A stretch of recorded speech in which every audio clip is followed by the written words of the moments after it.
Hello दोस्तों, मेरा नाम है अपराजिता और आपका e-vidyarthi.in में बहुत बहुत स्वागत है। उम्मीद है सब अच्छा कर रहे हो, बिल्कुल ठीक हो और भगवान जी आप सबको अच्छा रख रहे हैं। तो जैसे कि आप जानते हैं, हम लोग पाठ 8 कर रहे थे, ईश्वर से अनुराग, आपकी इतिहास की किताब से। बहुत ही खूबसूरत सा पाठ था ये और हमने इसके बहुत सारे विषय पहले से कर लिए हैं। अगर आपने नहीं जाके देखा, जल्दी से जाके देख लेना, वरना आपकी कट्टी है, आपकी मेरी कट्टी है, ठीक है। चलो, कट्टी तो नहीं करके रह सकते हैं, पर जाके देख लेना, ठीक है। तो भाई विषय हमारे सामने क्या है? नाथपंथी, सिद्ध और योगी। योगी, सिद्ध, ये कई नाम हमने पक्का सुना होगा, कहीं ना कहीं सुना होगा ना। तो इससे पहले वाले उसमें हमने थोड़ा महाराष्ट्र के बारे में पता करा था। अब हम थोड़ा अपने पृथ्वी से नहीं, मतलब पृथ्वी के जो वातावरण है जिसके अंदर हम रहते हैं, कहीं पे फ्रिज खरीद रहे हैं, कहीं पे टीवी खरीद रहे हैं, कहीं पे कोई पिज्जा खा रहा है, कहीं पे कोई मोमोज खा रहा है। कुछ लोग ऐसे भी हैं जिनको इन सब चीजों से फर्क ही नहीं पड़ता, मतलब उन्हें मिले ना मिले फर्क ही नहीं पड़ता उनको बस अपनी साधना करनी है, भगवान को याद करना है और उसके साथ एक दिन एक हो जाने के सपने देखते रहते हैं वो लोग, सिद्ध, योगी और नाथपंथी। चलिए आते हैं, बढ़ते हैं। इस अवधि के दौरान उभरने वाले कई धार्मिक समूह ने तार्किक तर्कों का उपयोग करते हुए अनुष्ठान और सामाजिक व्यवस्था की आलोचना की। देखिए, कुछ ऐसे, बहुत से ऐसे समूह थे उर्फ ग्रुप, ठीक है। तो ऐसे बहुत से समूह थे जो इस वक्त पे बहुत सी ऐसी चीजें हो रही थी, जैसे कि वर्ण प्रणाली चल रही है, लोगों को बांटा जा रहा था, याद है ना आपको?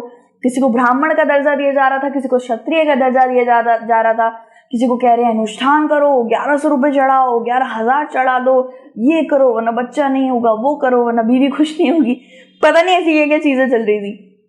ये करो, भगवान की प्राप्ति होगी, सुख की प्राप्ति होगी, अनुष्ठान करवाओ, वगैरह वगैरह, ये सब करवाओ।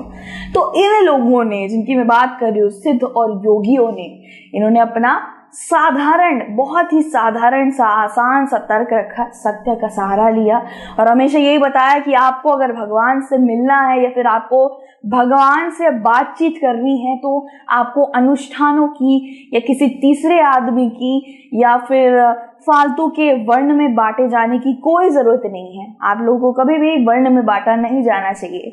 अगर क्या कहते ना वो, एक ही मांस, एक ही मलमूत्र, एक ही चाम, एक ही खून, सबका एक ही है यार, तो फिर क्या मतलब बांटा जाने वाला? ये सब चीजें गलत है और इन्होंने इसका अनुरोध किया, साथ ही साथ बहुत लोगों से आलोचनाएं की। ऐसे नहीं लड़ पड़े हो कौन कर रहा है ऐसे, मतलब आलोचनाएं की, काफी हद तक उनको समझाने की कोशिश करी अपने तर्कों से, ठीक है। तो वह नाथपंथी, सिद्धाचार और योगी थे। वह ध्यान के साथ त्याग और मोक्ष के मार्ग पर भी थे। तो भाई ये लोग जिनके बारे में हम बात कर रहे हैं, ये लोग एक वृक्ष के नीचे बैठकर किसी ने कुछ दे दिया तो खा लिया, वरना अपने ध्यान में, साधना में लीन हो जाते, भगवान को याद करते। इनको कुछ सुध नहीं होता कि कहाँ पे है, ये मिलके भी आ जाते हैं, पता नहीं चलता। चाहते तो भगवान के पास जाके लालसा रख सकते थे, बहुत चीजें मांग सकते थे, क्योंकि हर बड़े से बड़े ब्रह्मचार, मतलब जो ब्राह्मण होते हैं, हर बड़े से बड़े ब्राह्मण ने एक ना एक दिन तपस्या करके कुछ ना कुछ मांगने की कोशिश करी है। जैसे कि हिरण्यकश्यप और हिरण्यकश्यपु ले लीजिए, दिति के 2 पुत्र थे। एक का नरसिंहा अवतार, आप जानते हैं विष्णु जी का एक नरसिंहा अवतार कहलाता है। ना मानव होता है ना पशु होता है, वो बिल्कुल सिंह की तरह होता है, शेर की तरह दिखने वाला। तो हिरण्यकश्यपु को उसने मारा था और हिरण्यकश्यप को मारा था उनके वराह के अवतार में, मतलब गैंडे के अवतार में, गैंडे या सूअर के मिलावटी अवतार में उन्होंने मारा था उन्हें। तो ये 2 थे, बहुत देर तक तपस्या कर रहे थे, सालों साल तपस्या करते रहते थे, तपस्या करते करते फिर ब्रह्मदेव या विष्णु जी प्रकट होते, फिर उनको वरदान दे देते थे। लेकिन ये लोग ऐसे नहीं हैं, ये लोग हमेशा अपनी साधना में डूबे रहते हैं। कभी कुछ नहीं चाहिए होता, बदन तक पे, इनके देह तक पे कपड़ा तक नहीं होता। जैसे हम होता है ना यार, मतलब 2-3 महीने भी मतलब बिरयानी, मोमोज, मतलब कुछ नहीं खाया तो पगला से जाते, यार कितना वक्त हो गया मैंने ये नहीं खाया। इनका क्या है, कुछ नहीं खाते, बहुत साधारण सा खाना, बहुत ही ज्यादा। बनारस में जाके देखिए, सिद्धि और सिद्ध नाथपंथी योगियों से भरा हुआ है।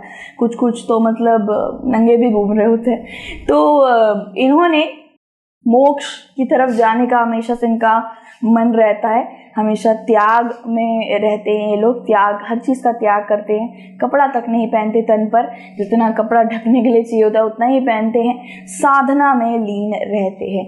जैसे कि यहाँ देखिए, कभी भी आपने देखा होगा, सब जानते हैं पतंजलि के मालिक, तो इनको भी हमने देखा होगा, ये खुद एक योगी माने जाते हैं। तो इनको भी हमने देखा होगा कुछ इस तरीके से, ये बहुत कम कपड़ा पहनते हैं, बहुत ही कम, तन को ढकने जितना, जो ऐसे जो शरीर के अंग होते हैं जिनको दिखाया ना जाए, जिनसे सामने वाला लोग थोड़ा ऐसे हो जाए कि क्या थे, तो उन कपड़ों, मतलब उन जगहों को ये लोग ढक लेते हैं। ये लोग भी जानते हैं कि हम किसी ऐसे समाज में रह रहे हैं जहाँ औरत बच्चे भी हैं, तो ये इतना जानते हैं, ठीक है। और यहाँ पे देख लीजिए, इन्होंने बहुत ही ज्यादा कम कपड़े पहने हुए हैं, ठीक है। साथ ही साथ यहाँ देख लीजिए, इन लोगों ने पूरे कपड़े ढक रखे हैं। इसका मतलब ये नहीं कि ये ब्राह्मण नहीं हुए या फिर ये सिद्ध नहीं माने जा रहे। सिद्धा, योगी, नथापंथी, किसी को भी ले लीजिए, वो लोग अपने मन से कपड़े पहनते हैं, अपने मन से खाते पीते हैं, ठीक है। उनका एक ही लक्ष्य होता है, मोक्ष, जीवन और मृत्यु से मुक्ति, ठीक है। और परित्याग कर देते हैं हर चीज का, जैसे कि हमारे बुद्ध जी ने परित्याग किया था, गौतम बुद्धा, जिनका नाम सिद्धार्थ भी था। ये बहुत बड़े महल के मालिक थे, एक बड़े राजा के पुत्र थे, लेकिन इनको कुछ भी ऐसा नहीं चाहिए था, इन्होंने सब कुछ त्याग दिया था। और इनकी तो आपको थोड़ी बहुत इनके बारे में पता ही होगा कि इनको गौतम बुद्ध बोला जाता है। इनके ऊपर एक पूरा बोधि धर्मा भी बना हुआ है, जो लोग इन्हें अपनाते हैं। इन्होंने पूरा का पूरा अपनी जिंदगी निकाल दी एक बोधि वृक्ष के नीचे सन्यासी बन के, और लोगों के कष्ट दूर करके। इतना ध्यान लगाते, इतना ज्यादा मिलीन हो जाते हैं कि ये भगवान तक से मिल के आ जाते हैं। यह समूह निम्र जाति के थे, यानी कि जितने भी सिद्ध योगी की मैं बात कर रही हूँ, कोई ब्राह्मण, कोई बड़ी जातियों से नहीं थे, छोटी जाति से आते थे, जिनको आप कह सकते हो आम आदमी उसको नीची जात बोलेगा। नीची जात से ये लोग आते थे, एक परंपरा के बजाय भक्ति धर्म से आते थे। यह उत्तरी भारत में लोकप्रिय हो गया था। उत्तरी भारत में ही हमारा बनारस पड़ता है, आप जानती है, वाराणसी उत्तरी भारत में पड़ता है। बहुत ज्यादा लोकप्रिय माने जा रहे थे ये लोग। किसी परंपरा है, किसी ऐसे चीज के पीछे कि ये करना ही करना है, अनुष्ठान करो, ये करो, वो करो, नहीं मानते थे। बस ये धर्म के मार्ग पे चलते थे, अच्छी चीजें करते थे और कभी भी झूठ नहीं बोलते थे। चलिए, धार्मिक और पारंपरिक में एक छोटा सा भेदभाव देखते कि ये होते क्या है दोनों। धार्मिक, जिस मार्ग पे ये लोग थे, प्रार्थना में खुले, भगवान से मुझसे बात करने के लिए कहे और किसी भी चिंताओं और घटनाओं को बाहर निकाले। अब जो धार्मिक लोग होते हैं वो प्रार्थना करते हैं, ठीक है, खुले, मतलब भगवान से खुले में प्रार्थना करते हैं, किसी तीसरे व्यक्ति की उनको कभी जरूरत नहीं होती है, ठीक है। साथ ही साथ बात करने के लिए कहें और किसी भी चिंता या चिंताओं और घटनाओं को बाहर निकाले। ये धार्मिक परंपरा में चलते हैं। धार्मिक परंपरा क्या होती है दोस्तों? जहाँ पे ये लोग खुले में, यानी कि बिल्कुल सीधा भगवान से ये लोग अपना अवतरण करते हैं, भगवान से लोग अपनी बातचीत करते हैं, और कोई भी चिंता भावना या किसी घटना को लेकर कोई बात सोचना, इतना सोचना ना करके सिर्फ और सिर्फ भगवान के उपासना में लीन हो जाते हैं बस। और उनको दुनिया की नहीं पड़ी होती, किसी चीज की सुध नहीं होती। ये धार्मिक परंपरा को मानते हैं। अब पारंपरिक चीज क्या होती है? परंपरा के आधार पर, चाहे वह धार्मिक हो और ऐतिहासिक, ठीक है। और कुछ लोग ऐसे होते हैं जो पारंपरिक तौर पे चलते हैं, यानी कि धार्मिक चीजें भी मानते हैं, और ऐतिहासिक यानी कि बहुत पहले से चली आ रही अनुष्ठानों को, चीजों को मानने में बाध्य होते हैं। उन्हें मानना ही पड़ता है कि भाई 1100 रुपये यहाँ रखिए, ये हवन करवाइए, विष्णु हवन करवाइए, वगैरह वगैरह। वो इतिहास से जो चलता आ रहा है वो मानते रहते हैं। तो धर्म पे भी रहते। तो ये किस पे मानते थे? नथापंथी, सिद्ध और योगी। ये कौन सी जिंदगी जीते थे? इन्हें सिर्फ और सिर्फ अपने भगवान के पास से मुलाकात करनी होती थी, मोक्ष की प्राप्ति चाहिए होती थी, और इन्होंने संसार को त्याग रखा था और ये साधना और उपासना में लीन रहते थे। तो हमें योगी और नथापंथी सिद्धों के बारे में पता चल गया कि वो कैसी जिंदगी जीते थे। आपकी किताब के अंदर एक छोटा सा एक तस्वीर दे रखा है, उसको देखकर ही आपको काफी पता चल जाएगा कि यज्ञ वगैरह करते थे, बहुत छोटे कपड़े पहनते थे, सिर्फ उतना जितना तन ढक जाए, कुछ उस तरीके का। तो ये हमारा छोटा सा विषय था, हमने पूरा का पूरा विषय कर लिया है। उम्मीद है आपको इससे मदद जरूर मिली होगी। इस विषय के अंदर इतना कुछ जानने का नहीं था, योगी, सिद्धों, इन सब के बारे में हम पहले से ही जानते हैं। और आपने हमेशा देखा ही होगा कि सिद्ध और योगी लोग पिज़्ज़ा विज़ा नहीं खा रहे होते, वो लोग हमेशा लीन रहते हैं। तो अगर नहीं भी पढ़ा होता तो यहाँ पर आराम से इसका प्रश्न कोई भी उत्तर आप दे देते, कोई भी प्रश्न आता तो। ठीक है, तो इस्लाम और सूफी मत, ये हमारा भाई विषय आ जाता है दूसरा वाला। दूसरी वीडियो में हम लोग इसे करेंगे क्योंकि इस वीडियो में एक ही विषय होना था।